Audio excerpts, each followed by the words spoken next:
Hello everyone, मेरे channel में आप सबका स्वागत है। मेरा नाम है मृणालिनी। चलिए देखते हैं आज करेंटली आपकी क्या एनर्जी है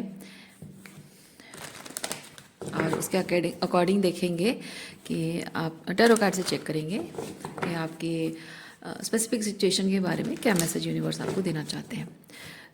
जैसे मैं हमेशा बोलती हूँ, ये जनरल रीडिंग है, तो इसमें आपको जितना रेजोनेट करता है उतना ही लीजिए। जेंडर स्पेसिफिक नहीं है, टाइमलेस रीडिंग्स हैं और एज स्पेसिफिक भी नहीं है। ओके, डियर यूनिवर्स प्लीज़ बताइए, जो भी कलेक्टिव इस रीडिंग को देख रहे हैं उनके हाईएस्ट गुड के लिए आप उन्हें क्या बताना चाहते हैं। डियर यूनिवर्स प्लीज़ बताइए, जो भी कलेक्टिव इस रीडिंग को देख रहे हैं उनके हाईएस्ट गुड के लिए आप उन्हें क्या बताना चाहते हैं।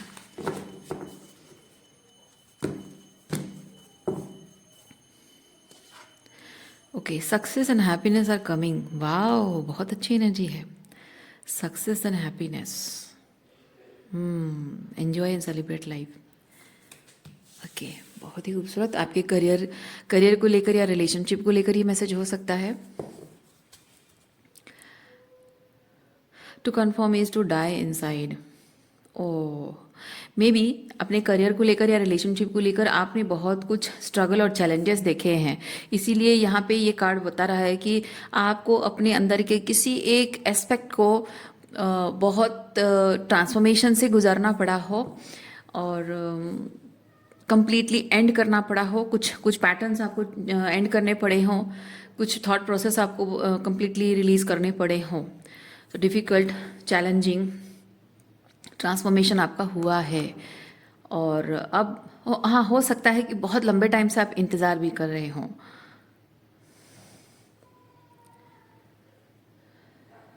कुछ लोगों के लिए शायद आपके करियर में, रिलेशनशिप में 16 साल का कुछ एक्सपीरियंस रहा हो। कुछ लोगों के लिए 7 साल का कुछ डार्क पीरियड रहा हो। 16 साल का कुछ डार्क पीरियड रहा हो। किसी किसी के लिए 9 ईयर्स का कुछ डार्क पीरियड रहा हो। तो जिनको जैसे रेजोनेट करता है नंबर, आप वैसे लीजिए। चलिए देखते हैं टैरो कार्ड से आगे और क्या मैसेजेस हैं।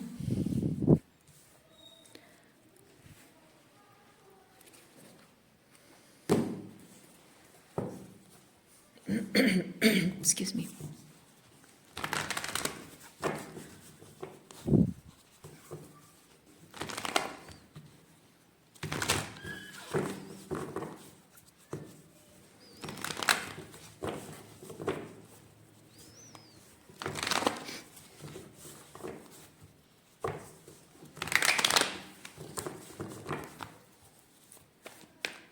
यूनिवर्स प्लीज़ बताइए, जो भी कलेक्टिव इस रीडिंग को देख रहे हैं, अब तक रेजोनेट हुआ है उनके लिए क्या मैसेज है, क्या इन्फॉर्मेशन, गाइडेंस, क्लैरिटी, कंफर्मेशन क्या है, प्लीज़ बताएं dear universe. Thank you, thank you. Okay, give me a second.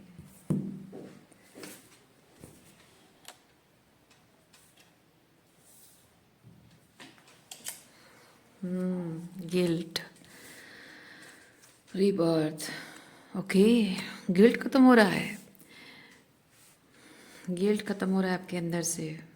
किस तरह की गिल्ट देखते हैं, चेक करते हैं किस तरह का गिल्ट है।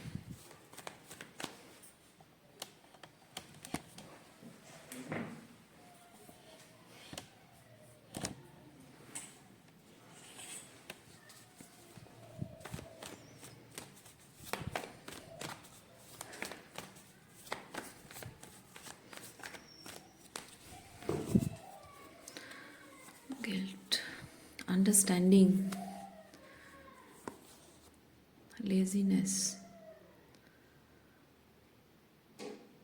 ओह, अच्छा अच्छा, मतलब आप किसी ऐसे व्यक्ति के साथ रहे हैं अब तक, या फिर ऐसे एनवायरनमेंट में रहे हैं, ऐसे रिलेशनशिप्स आपके रहे हैं। ओवरऑल सारे रिलेशनशिप भी हो सकते हैं, क्योंकि पैटर्न है ना। तो क्या होता है कि जब एक पैटर्न प्ले आउट होता है तो उसमें ये चीज़ होता है कि एक पर्टिकुलर पैटर्न आपके हर रिश्ते में दिखता है और हर रिश्ता वही सिमिलर टाइप का टॉक्सिसिटी लेकर आता है।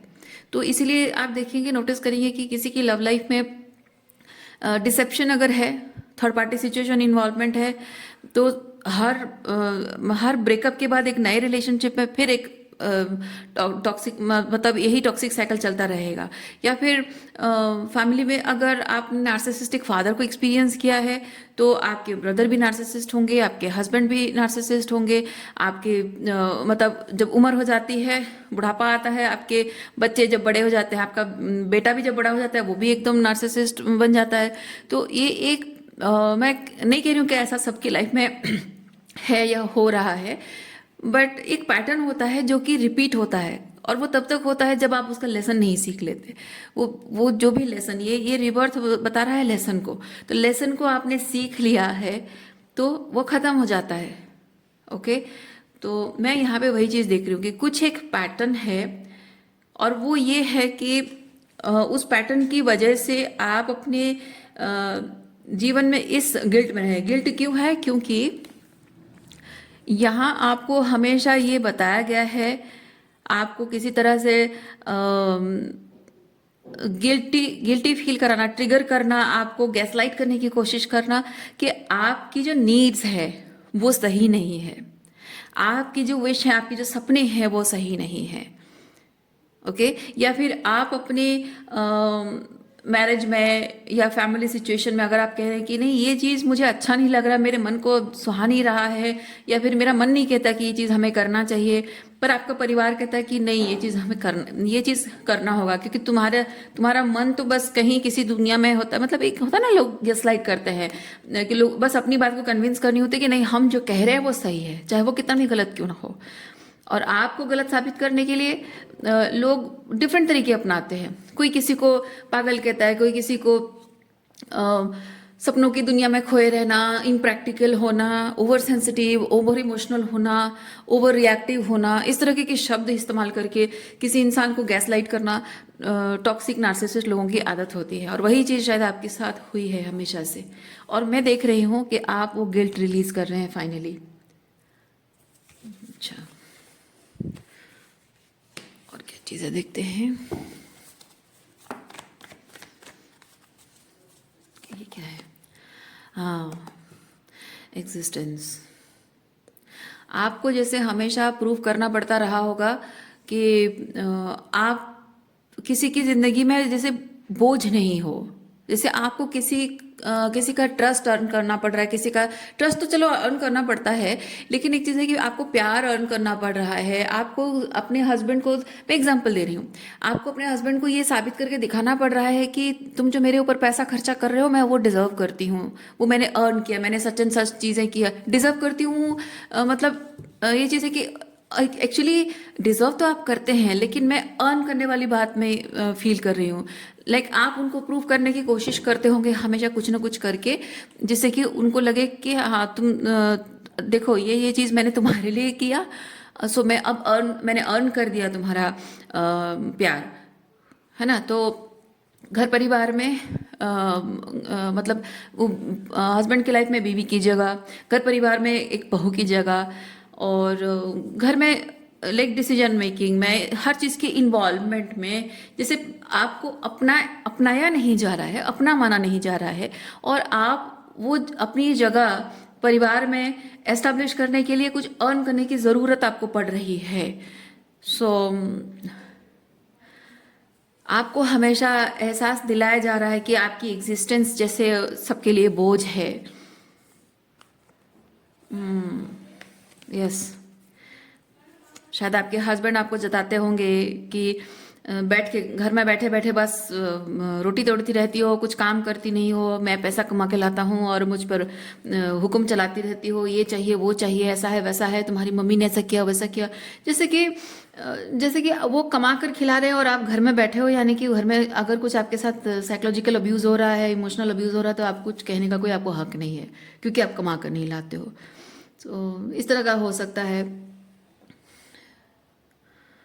या फिर हो सकता है कि आपको आपके परिवार में आपके भाई और आपके बीच में, if you are a women, distinguish करते हों, अलग अलग आपको मानते हो कि नहीं वो स्पेशल ट्रीटमेंट उसको मिलेगी, तुमको बाद में मिलेगी, पहले उसको खाना दिया जाएगा, तुमको बाद में दिया जाएगा, ये मिठाइयाँ एटसेट्रा लोगों के लिए है, उसमें वो भाई को भी मिलेगा, घर के सबको मिलेगा, लेकिन आपके लिए अलग मिठाइयाँ रखी जाएंगी, सस्ती वाली मिठाइयाँ रखी जाएंगी। कभी कभी घर में बेटियों के साथ भी ऐसा करते हैं, ना कि सिर्फ बहुओं के साथ, बेटियों के साथ भी ऐसा किया जाता है।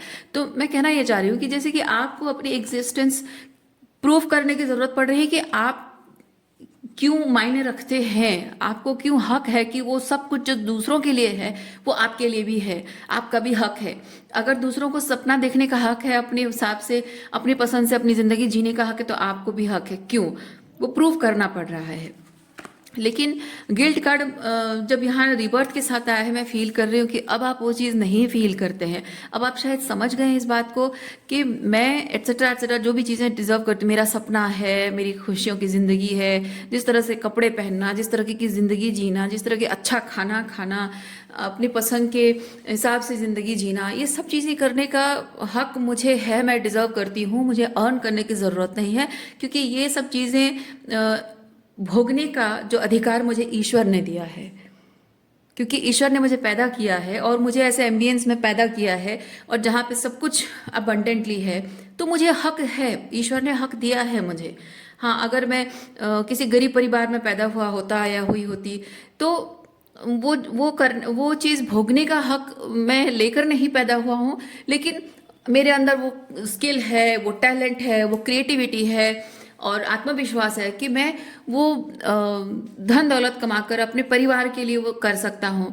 तो जैसे कि आपके अंदर शायद एक ऐसी अंडरस्टैंडिंग आ गई है अनलिमिटेड, क्योंकि ये जो मैनिफेस्टेशन कार्ड है ना, मजिशियन कार्ड है, ये एक्चुअली बताता है यूनिवर्स की जो वास्टनेस है उसके साथ एकाकार हो गए हैं आप। मैं वैसी एनर्जी फील कर रही हूँ, इसलिए आपको ये समझ में आ गया है कि यूनिवर्स जैसे वास्ट है, इनफाइनाइट पॉसिबिलिटीज हैं, वैसे आपके अंदर भी इनफाइनाइट पॉसिबिलिटीज हैं। अगर गरीबी में पैदा हुए हैं तो अपने बलबूते पर अपनी गरीबी दूर करने, अपने भाग्य सुधारने का जो है आपके हाथों में लिखा है। और आप अपने कर्म से, देखिए हाथों में लिखा जो कहते हैं ना, वो लोगों को लगता है कि ये हाथों की लकीरें डिसाइड करती हैं। मैं नहीं कह रही हूँ कि जो एस्ट्रोलॉजर्स और पाम रीडर्स जो करते हैं वो बेकार चीज़ है, गलत चीज़ है, मैं नहीं कह रही, उसके अगेंस्ट में नहीं हूँ। हाँ, वो चीज़ है, वो मायने रखती होगी, पर मेरा मानना है कि हाथों में होने का मतलब है, क्योंकि देखिए सबका अपना अपना स्पिरिचुअलिटी में बिलीव उसका एक अलग होता है, अपनी साधना करने का, ईश्वर को मानने का सबका तरीका अलग होता है, तो किसी का कोई तरीका गलत नहीं है। तो मैं एक ऐसे पर्सन हूँ, मैं जहाँ एस्ट्रोलॉजी में उतना मेरा इंटरेस्ट नहीं है, पाम रीडिंग में नहीं है, और मेरा मेरा मानना है कि आप के हाथों में जो है ना आपका भाग्य, वो आपके कर्मों से है। ओके, तो आप अगर बिलीव करते हैं, मैनिफेस्टेशन टेक्निक में मानती हूँ कि आप अपनी इनफाइनाइट पॉसिबिलिटीज़ जो यूनिवर्स में है वो आपके अंदर है, और अपने कर्मों से आप अपना भाग्य बदल सकते हैं। तो मैं उस हिसाब से कह रही हूँ। अब बाकी आप किस तरह से चीज़ों को देखते हैं, आप देखिए, मैं अपना पर्सपेक्टिव बस शेयर कर रही हूँ। तो मुझे लगता है कि आपको शायद आप में से बहुत लोगों को शायद ये विश्वास हो चुका है कि आप अपने अपने कर्मों से, अपने जो भी गलत भी हुआ है उसको सुधारने की कैपेबिलिटी आप रखते हैं। और अगर आपके एग्जिस्टेंस को लेकर सवाल उठा है कि तुम क्यों ये घर में पनौती है, ये क्या बोलते हैं उसको, खोटा सिक्का है ना, कोई कोई कहते हैं ये खोटा सिक्का है, ये पनौती है, ये अपशगुनी है, ये ऐसा है वैसा है, ये किसी काम की नहीं है या काम का नहीं है, ये तो बस मुफ्त की रोटियां तोड़ने आया है, हमारे ऊपर बोझ बनने आया है। तो ये जताना, हर वक्त हमेशा यही चीज़ जताते रहना लोगों का, आपको जो हमेशा गिल्ट में रखा है कि मैं सबके लिए बोझ हूँ, अब नहीं है, अब बदल गया है। आप जान गए हैं कि अब मुझे मतलब मैं यहाँ पे एक चीज़ फील कर रही हूँ, मे बी आप में से कुछ लोग ये फील कर चुके हैं कि मुझे अपने एग्जिस्टेंस की वैल्यू, मुझे किसी को प्रूव करने की ज़रूरत नहीं है। और आप में से कुछ लोग ऐसे हैं शायद जो ये सोच रहे हैं कि मैं फाइनली अब अपनी एग्जिस्टेंस की वैल्यू लोगों को प्रूव करके दिखाऊंगा। ओके, देखिए, अगर आप लोगों को अपनी वैल्यू प्रूव करके दिखाना चाहते हैं, मैं छोटी सी बात कहूँगी, उसका मतलब होता है वैलिडेशन। अगर आप लोगों को दिखाना चाहते हैं, मतलब कि आप चाहते हैं कि वो आपकी वाहवाही करें, आपकी तारीफ करें, या फिर वो कहें कि बेटा हमसे गलती हो गई, हमने तुम्हें कभी पहचाना नहीं, या फिर आपके स्पाउस आपसे कहें या इन लॉज आपको कहें कि बेटा हमसे गलती हो गई, कि तुम इतनी अच्छी बीवी हो या इतने अच्छे हस्बैंड हो, मैंने समझने में गलती कर दी। ये उनके मुंह से सुनने की जो इच्छा आपकी है वो मतलब होता है कि आप उनसे वैलिडेशन चाह रहे हैं कि आपके एग्जिस्टेंस, उन्होंने ही आपको इनवैलिडेट किया है और आप उन्हीं से ही वैलिडेशन चाहते हैं ताकि आपका ईगो बूस्ट हो। मैं कहना ये चाह रही हूँ कि आप अपनी वर्थ प्रूव कीजिए, लेकिन अ, अपनी वर्थ आप किसी चीज़ से, पैसे से, किसी से भी प्रूव करने की कोशिश मत कीजिए। आप मेरा मानना है, मैं अपने जीवन के अनुभवों से ये चीज़ कह रही हूँ, आपकी वर्थ किसी पैसे से नहीं होगी। पता है, आप जितना भी पैसा कमा लेंगे अल्टीमेटली, जब आप इमेजिन करो ना, कोई इंसान बहुत पैसा कमा लेता है और अचानक से सारा पैसा उसका डूब गया, उसका बिजनेस डूब गया, तो क्या उसकी वर्थ खत्म हो गई? नहीं। कोई रिलेशनशिप एंड हो गया तो क्या उसकी वर्थ खत्म हो गई? नहीं। आपकी वर्थ ना आपके परिवार वालों से है, ना आपके खून खानदान से नहीं है, और ना ही आपके पार्टनर से है, ना ही आपकी लव लाइफ को लेकर है, ना ही पैसों से है, ना ही आपकी खूबसूरती से है, ना ही आपकी स्टनिंग बॉडी से है, ना ही आपकी स्किन कलर से है। कुछ भी चीज़ से आपकी वर्थ डिसाइड नहीं होती है माय डियर। आपकी वर्थ सिर्फ इसी चीज़ से डिसाइड होती है कि ईश्वर ने आपको जो ये जीवन दिया है, तो आप ह्यूमन लाइफ जी रहे हैं, यानी आपने कुछ अच्छे कर्म मतलब पहले जन्म में किए हैं आपने, ओके, यानी कि कुछ वर्दी हैं, कुछ कर पाने की वर्दी हैं, इसीलिए ह्यूमन लाइफ मिला है। दूसरा चीज है कि इस ह्यूमन लाइफ में आप क्या कर सकते हैं, क्या कर सकते हैं वो आपके हायर सेल्फ को पता है, लेकिन यू द ईगो सेल्फ जिसको नहीं पता है, तो आपको अपने कर्मों से अपने उस भाग्य को उजागर करना है जो आपका हायर सेल्फ आपको गाइड करेगा। यूनिवर्स आपको गाइड, आप जिसको भी हायर सेल्फ बोलिए, आप भगवान बोलिए, गुरु बोलिए, कि यूनिवर्स मान, जिसको भी मानिए, जो हायर फोर्सेस हैं, दे नो। आपके पैदा होने से पहले वो डिसाइड हो चुका है कि आप पहले पूर्व जन्म में बहुत सारे अच्छे कर्म करके आए हैं, इसीलिए आपको कुछ ऐसा भाग्य मिला है, अच्छा भाग्य कुछ लेकर पैदा हुए हैं, ह्यूमन लाइफ आपको मिली है। और अगर आपके ह्यूमन लाइफ में भी अगर आपने बहुत एडवर्स सिचुएशन देखी है, कि गरीबी देखी है या कुछ और सिचुएशन देखी है, फिर भी आपको अगर आपके मन में अगर बहुत सारे बड़े बड़े सपने हैं, इसका मतलब ही यही है कि आप उस एडवर्स सिचुएशन से ऊपर उठने की क्षमता लेकर आए हैं, है ना। तो दूसरा पॉइंट ये है कि आपको अपने आप को प्रूव करके दिखाना है कि आप वर्दी हैं, आप कुछ भी कर पाने की वर्दी। आप जो भी मैनिफेस्ट करने के लिए जो डिटरमाइंड होंगे ना, वो मैनिफेस्ट करेंगे, और इसलिए नहीं, मतलब वो पा लेंगे और पाकर आप वर्दी फील करेंगे, नहीं। आप वर्दी फील करते हैं, वो अंदर बहुत क्लियर है, बहुत कॉन्फिडेंट है, श्योर है आप, है ना, कि वर्दीनेस की फीलिंग ऑलरेडी अंदर है, तभी वो मैनिफेस्ट होगी। वो मैनिफेस्ट होने के बाद आपको वर्दीनेस नहीं फील होगा।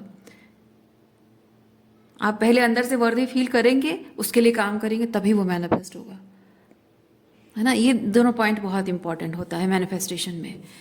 तो अब वो चीज़ आप, आई डोंट नो, वो चीज़ आप में से कुछ लोगों को समझ में आई है या कुछ लोगों को आनी बाकी है, मुझे नहीं पता, लेकिन ये मैसेज आपके लिए, कुछ लोगों के लिए कंफर्मेशन है और कुछ लोगों के लिए गाइडेंस है।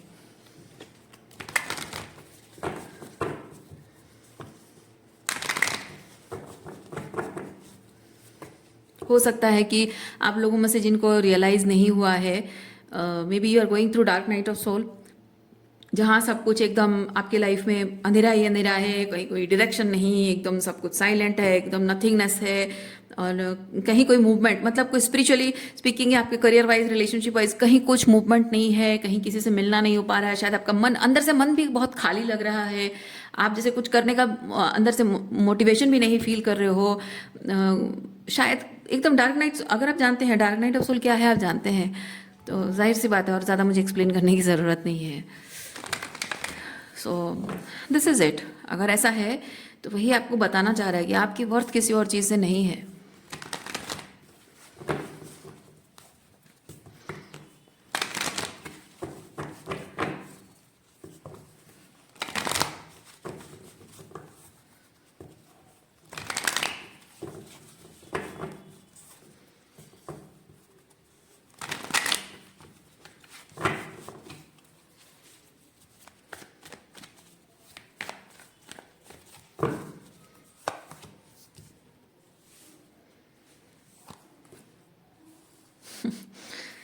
अच्छा, मैं आपको और एक चीज़ बताती हूँ।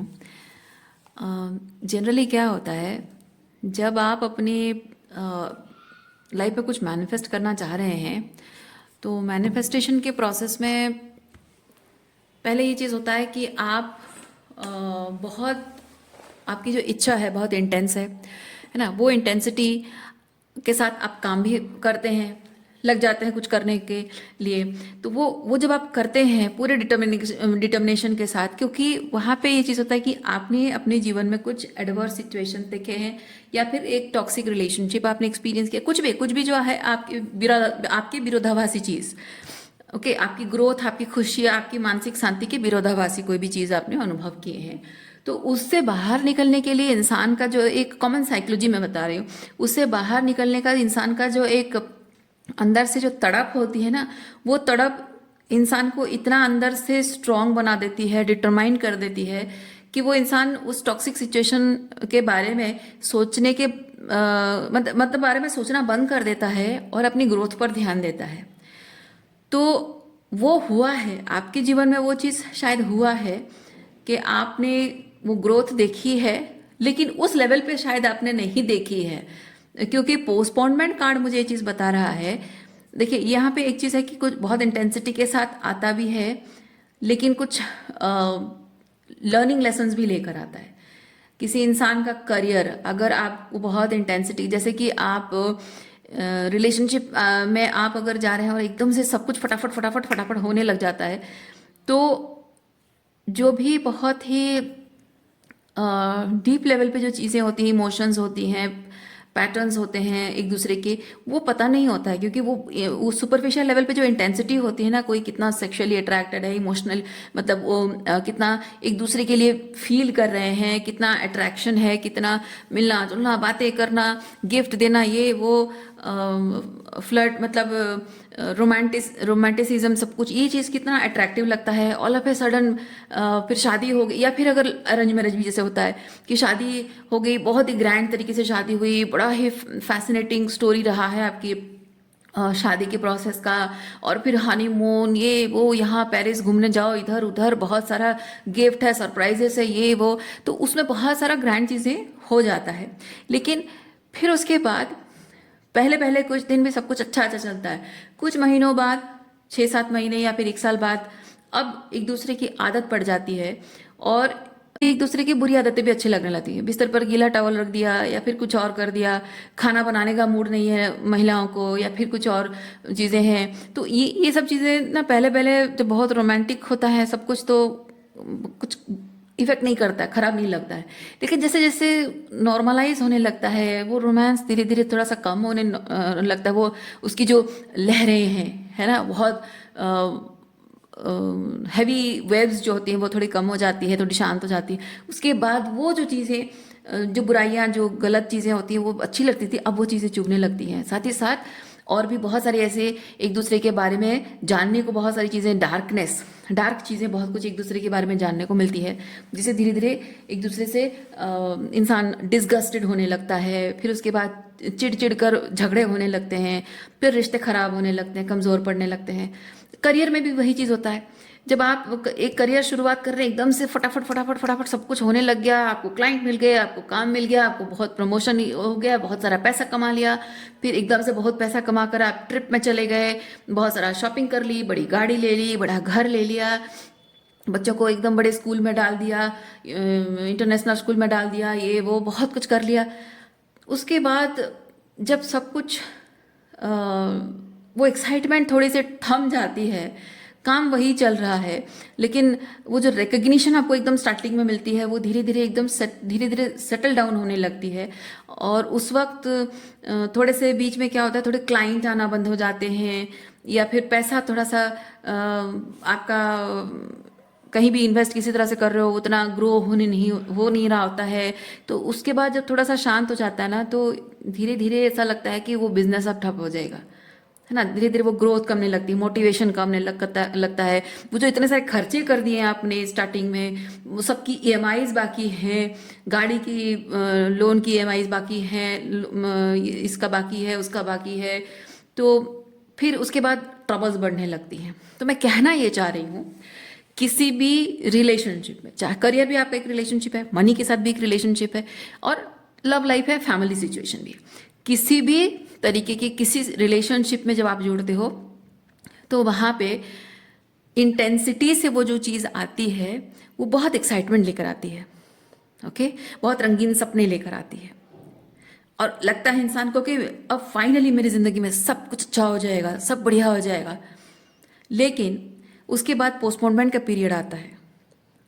ठीक है, पोस्टपोनमेंट का पीरियड जो आता है उस वक्त इंसान बहुत ही एडवर्स सिचुएशन फील करता है, वो जो कि आपने किया है, और वही समय होता है, वही समय। मैंने पेशेंस की बात क्यों नहीं की, क्योंकि ये कार्ड्स बताते हैं कि वही एक टाइम होता है जब सब कुछ एक्साइटमेंट ठप हो जाता है और बहुत ही रॉ लेवल पे आप अपने पार्टनर से जुड़ते हैं, या फिर बहुत ही ग्राउंड लेवल पे आप अपने करियर, अपने मनी मनी फील्ड जो भी आपका है उससे जुड़ते हैं। तो तब आप उसके साथ कितने पेशेंस के साथ रिश्ता निभाते हैं वो मायने रखता है। सबसे ज़्यादा वही चीज़ मायने रखता है।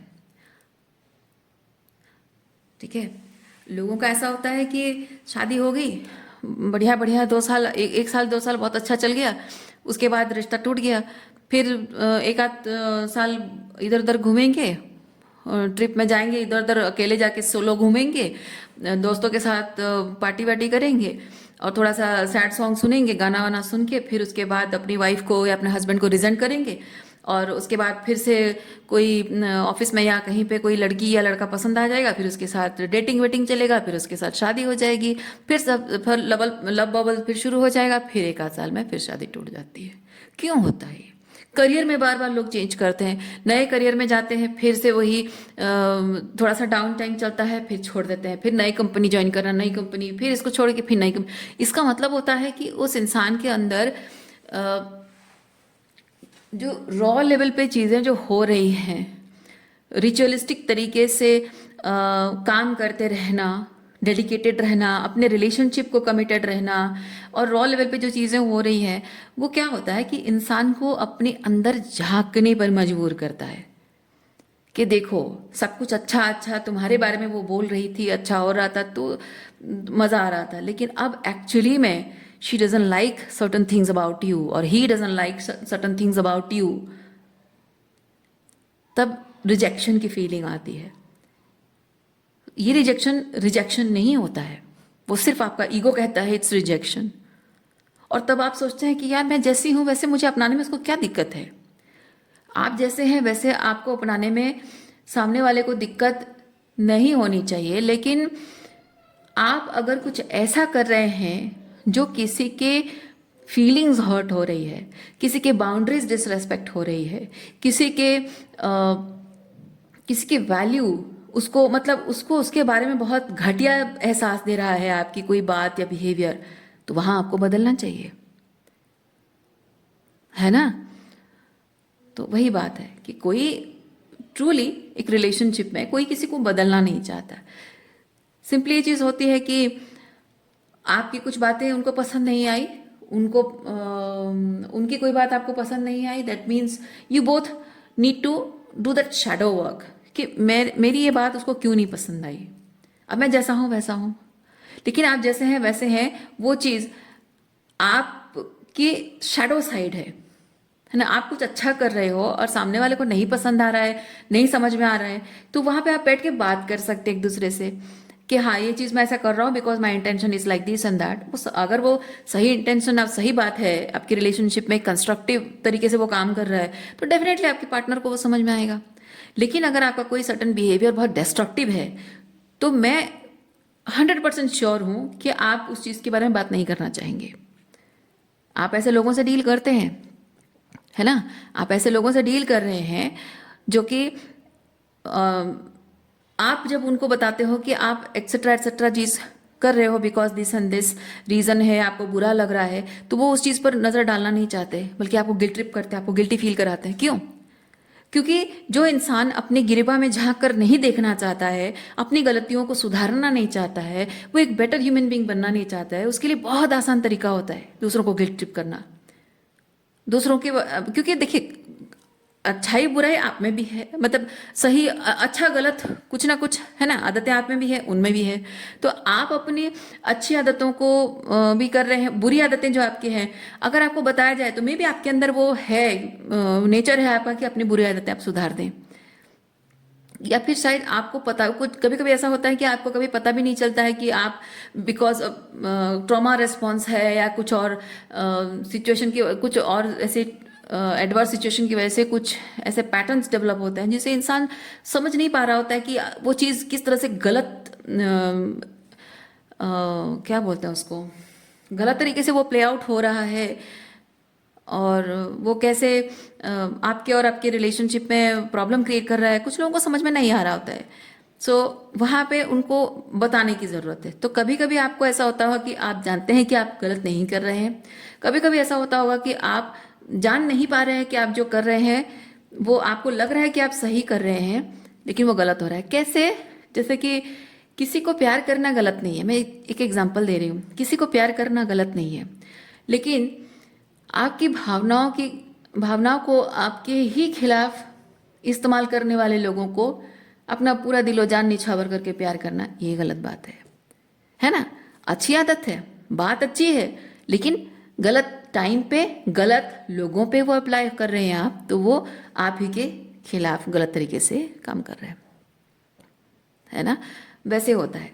तो ये है कि अगर आपको बता दिया जाए कि आप कहाँ क्या गलत कर रहे हैं तो आप अपनी गलती सुधार लोगे, लेकिन ये ऐसे लोगों से डील कर रहे हैं आप जहाँ लोग आपको कंसिस्टेंटली अपनी गलतियों को छुपाने के लिए आपको गलत साबित करने की कोशिश कर रहे हैं। आपकी गलतियाँ जाहिर सी बातें होंगी कुछ ना कुछ, तो उन बातों को लेकर आपको जैसे कि काउंट करना, आप कहो कि हाँ आपकी ये बात मुझे अच्छी नहीं लगती है और मुझे बहुत बुरी लगती है, please do something about it. तो बजाय अपने गिरबा में झांक के देखने के ये इंसान क्या करता होगा, आपको कहता अच्छा मेरे अंदर ये चीज़ तुम्हें बुरी लगती है और तुम जो ऐसे ऐसे करती रहती हो या करते रहते हो, तो ये बात करने का तरीका नहीं है ना? तो ये रिएक्टिव तरीके से बात करने से कुछ नहीं होगा, एक रिस्पॉन्सिव तरीके से बात करना ज़रूरी है। तो ऐसे लोगों से आप डील कर रहे हैं, देखिए सही तरीके से रिस्पॉन्स, क्योंकि इंटेंशन क्या होना चाहिए, रिलेशनशिप को हमें बना के रखना है ना? तो जो बहुत ही लव बबल फेज हमारा है रिलेशनशिप का वो तो चला गया है, अब तो लाइफ की प्रैक्टिकलिटी है, वही घर के काम है, ऑफिस है, कपड़े धो, बच्चे संभालो, घर संभालो, है ना? तो ये सब चीज़ें तो है ही, क्योंकि रिलेशनशिप है तो उसमें सिर्फ बहुत ही रोमांटिसिज्म ही सब कुछ होगा ऐसा है ही नहीं, क्योंकि हम ह्यूमन बीइंग हैं, हमारी नीड्स हैं, तो रोज़मर्रा की ज़िंदगी भी होगी। तो ये कार्ड मुझे ये चीज़ बता रहा है कि आपके रिलेशनशिप की नीड पेशेंस है, होल्डिंग बैक नहीं है। तो people have you have been manifesting people like this, कि जो रिलेशनशिप में लव बबल एक्साइटमेंट जब शांत हो जाता है तो वो होल्ड बैक करना शुरू कर देते हैं, क्योंकि वहाँ पे रियल वर्क शुरू होता है। जहाँ पे सब कुछ शांत हो जाता है वहाँ पे रियल वर्क शुरू होता है। जैसे कि बाढ़ आती है तो सब जगह पानी पानी पानी, धुल जाता है सब कुछ, लेकिन जब बाढ़ खत्म हो जाती है उसके बाद जो कचरा छोड़ के जाता है ना, वो कचरा रिलेशनशिप में दिखने लगता है। जब वो प्यार का रोमांस का सारा लहर जब शांत हो जाता है ना, अपने अंदर का कचरा उनके अंदर का कचरा सब सरफेस पे आ जाता है, सब दिखने लगता है।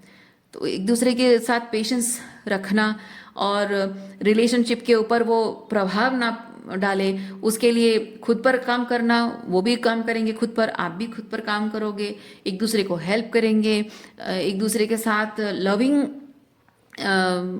रहकर प्यार से एक दूसरे की मदद करना। क्योंकि शैडो वर्क जो करना होता है उसमें dark night of soul experience कर रहे हो, शैडो वर्क कर रहे हो, उस वक्त बहुत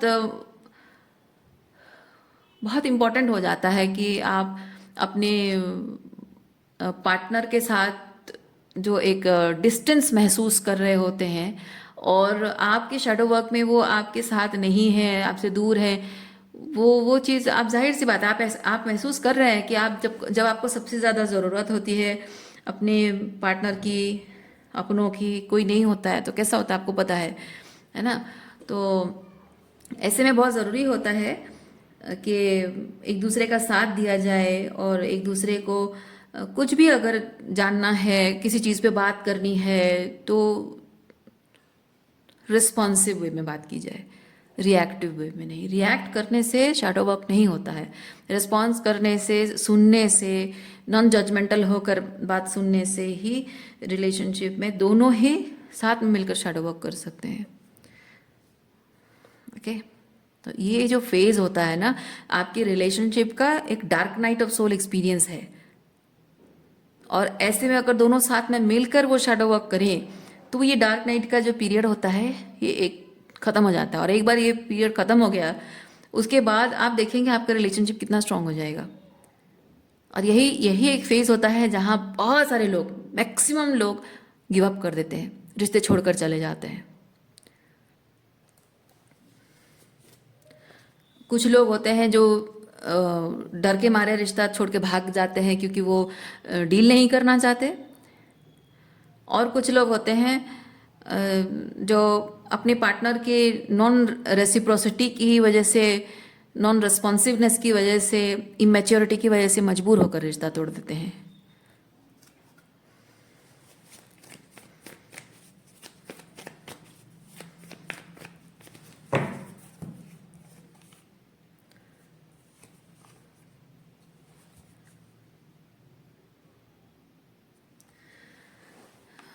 मैं यहाँ पे एक चीज़ देख पा रही हूँ कि जो मैंने कहा कि दो पार्टनर साथ में मिलके अपने रिलेशनशिप के डार्क पीरियड को अच्छी तरह से म्यूचुअल लव के साथ, अनकंडीशनल लव के साथ, फॉरगिवनेस के साथ, कंसिडरेशन के साथ, काइंडनेस के साथ, पेशेंस के साथ साथ मिलकर शैडो वर्क करें, वो ये शेयरिंग एनर्जी है।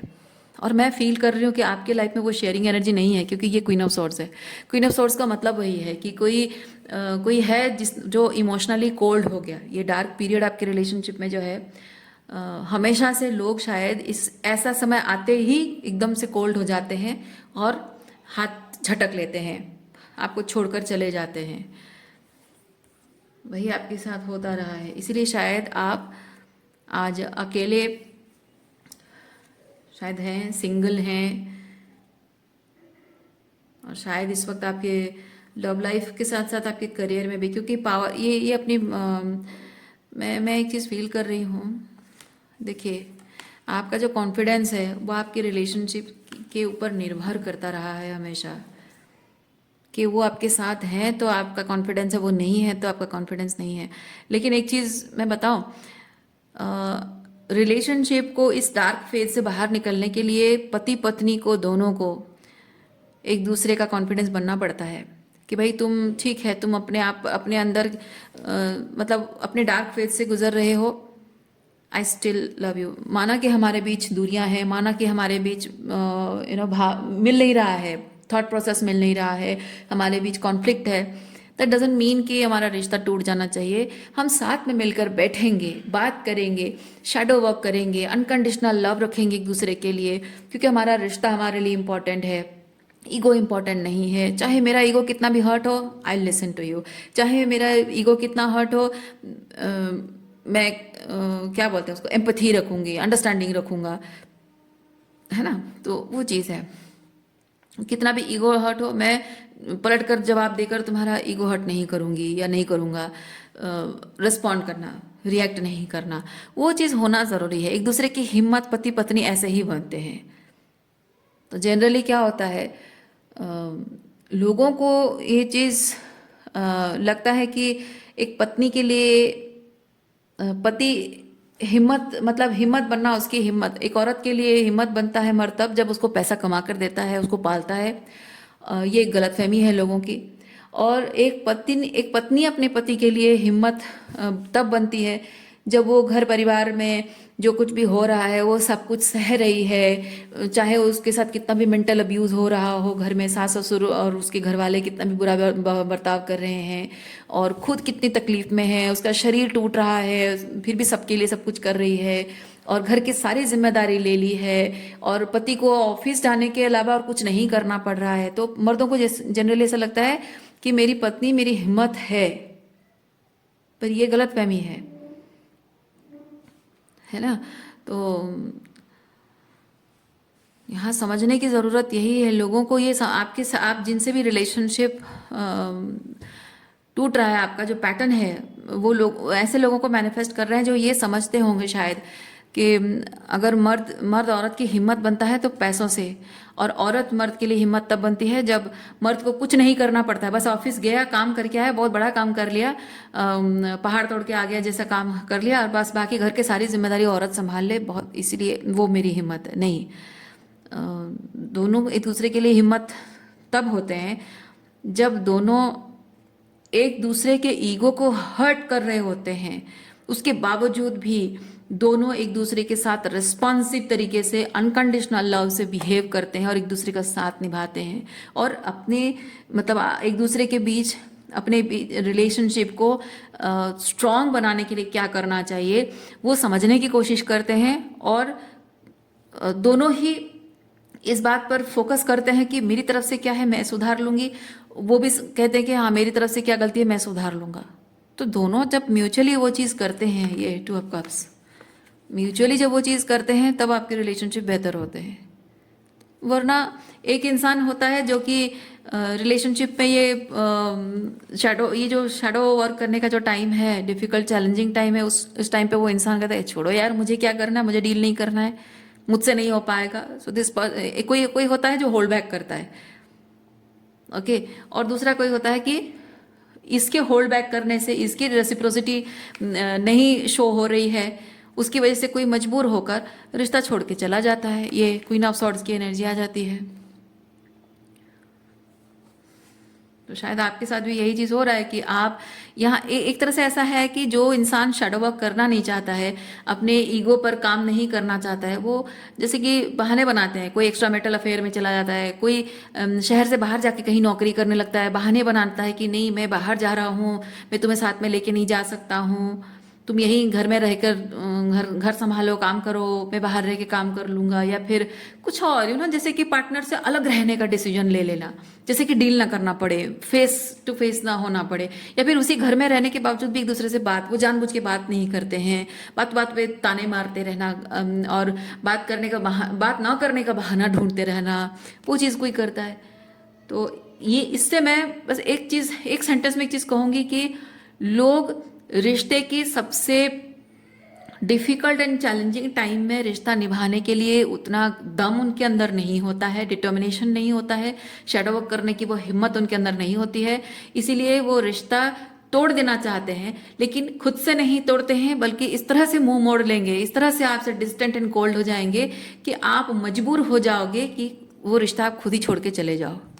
और अंत में होता क्या है, जब आप खुद ही इस तरह से रिश्ता तोड़ के मजबूर होकर चले जाते हो, आपको बस गिल्टी फील कराया जाता है कि आप एक अच्छे पार्टनर नहीं हो। तो ये चीज़ हो रहा है, और इसी पैटर्न पर इस वक्त आप काम कर रहे हैं।